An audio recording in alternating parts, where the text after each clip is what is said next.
We've criticized Hillary Clinton on any number of different occasions for what we perceive to be her incredibly tight relationship with Wall Street, with the individuals on Wall Street, with banks on Wall Street, and she wants to avoid some of that criticism in the future. So last night on Stephen Colbert's Late Show, she tried to reassure the people watching that she would not have this very intimate relationship with the big banks, talking about the policy of too big to fail, or the theory of too big to fail. So Stephen Colbert asked her directly, if she were president and the banks were failing, do we let them fail?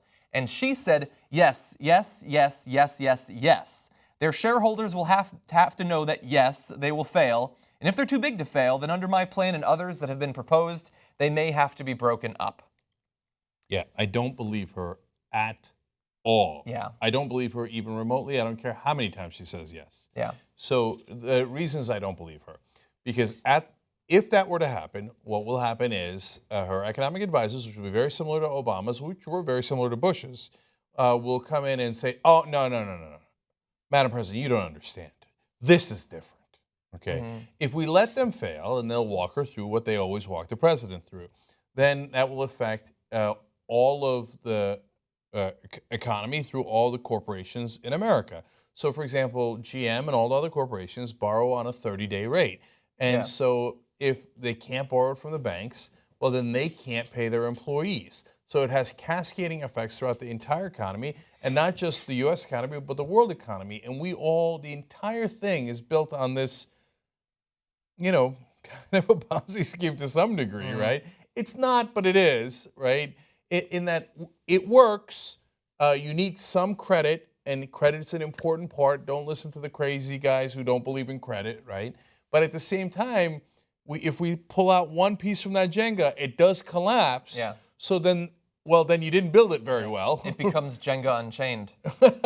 Very good, John.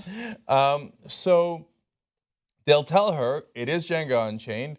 Don't pull that piece. She will not pull it. There's no way in the world she pulls it. She'll come up with 1,000 excuses. That's what they all do. She's hardcore establishment, and she's going to appoint people to tell her that, so that she can turn around and go, oh, the person I appointed tells me there's nothing I can do, right? And she didn't get $200,000 a speech from the big banks, Goldman Sachs and the others, to turn around and screw them over. She got that so she would do exactly what they tell her to do. Yeah, and the only thing that would be scarier in this case is if most of her biggest donors were on Wall Street. Oh, shit.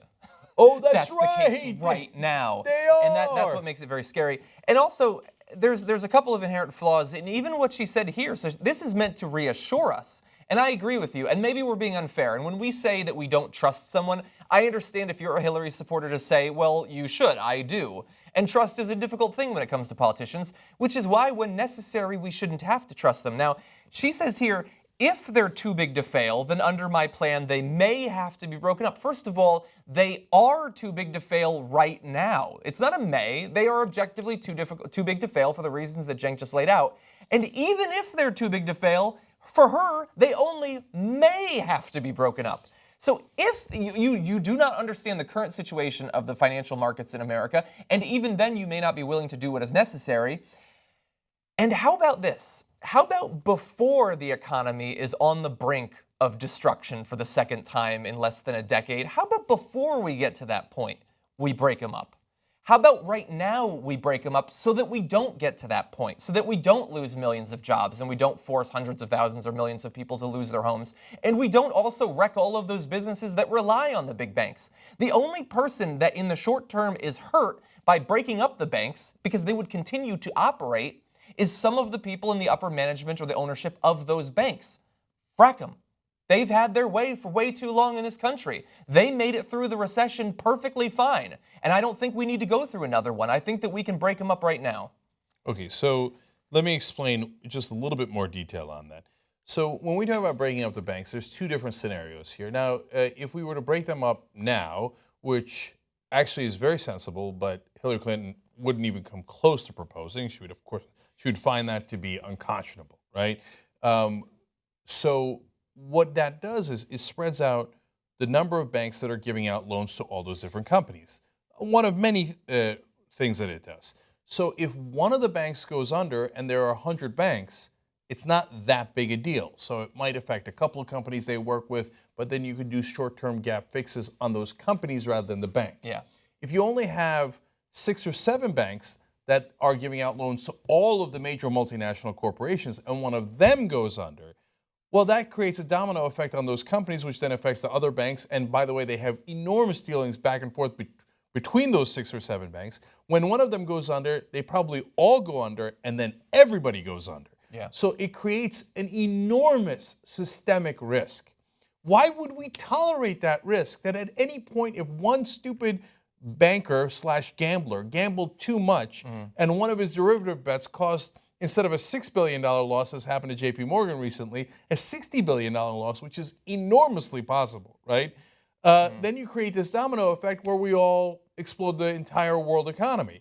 Yeah, of course we should do something about that before it happens. And by the way, when you allow them to do wild gambling, what do you think is going to happen? Yeah, they might win for a while. They might be on a good streak because they've got a lot of government protections, et cetera, right? Yeah. They pay almost 0% interest rate from the money they're getting from the Fed.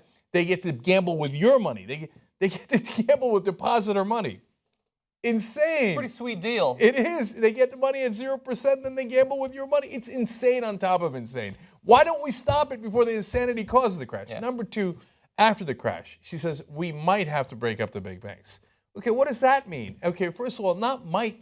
The question was, if they fail again and they've crashed the entire economy again, okay, we might have to break. Okay, it means that Very bold. you would have to do what Iceland did, which is to nationalize the banks in the beginning, take over, stop the bleeding, okay, say, okay, everybody that's relying on this credit, don't worry, that credit's going to be fine. It's backed up by the United States of America. But that means the banks don't get the profits afterwards, right? Because this happens, by the way, in the private industry all the time. If you rescue a company, the company doesn't then say, oh, okay, great, I'm back on my feet. Give me all the profits. Yeah. No, the person or the company that rescued it gets all the profits. That's why they do the rescue, right? So in that case, the government, if they were to stabilize banking, would then get the profits. Then they would privatize the banks again. Iceland has already done it. It's not so that they take over the banks and they're communists, and then we bring in statues of Trotsky and we win, right? No. You privatize them and then break them up, make them smaller, and do it in a rational way, right? Do you think Hillary Clinton, who has been in bed with the banks getting personal money, that $200,000 speech goes into her pocket, not into her campaign, into her pocket. That's how she makes her living, okay? Plus all the campaign donations that her and her husband have received for decades and decades from the banks, that she's going to nationalize the banks? Come on, man. I hate to tell you, man, but if you're a liberal progressive, you're a Democrat, and you believe that, you are a giant sucker. Yeah. Doesn't mean Hillary Clinton's wrong about everything. No, of course not. I like her education program when it comes to tuition better than I like Bernie Sanders. I like her gun control policies better than I like Bernie Sanders. But on this, you're an enormous sucker if you think she's not on the side of the banks and would do any of the things she said in that interview with Colbert.